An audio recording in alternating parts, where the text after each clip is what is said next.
বিয়াই বেআইনের বাড়িতে গেছে, বড় দেখে একটা তরমুজ নিছে।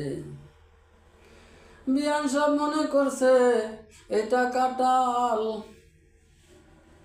কাঁঠাল মনে করিয়া তরমুজের গায়ে একটা মোটা দেখিয়া ফসি মাইরা দিছে।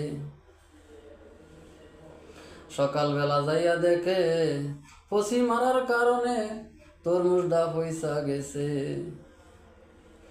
বিয়াই সাহেব সকালবেলা না খাইয়া রওনা হয়েছে, বাড়ির দিকে চইলা যাইতাছে। বিয়ান সাহেব পিছন দিয়া দৌড়াইয়া দৌড়াইয়া যাইতাছে আর বলতাছে, ও বিয়াই, ও বিয়াই, বিয়াই সাহেব রাত্রের বেলা আসছেন, কিছু খাওয়াইতে পারি নাই, এখন সকালবেলা না খাইয়া চইলা যাইতাছেন। বিয়াই, বিয়াই গো আবার আসিবেন।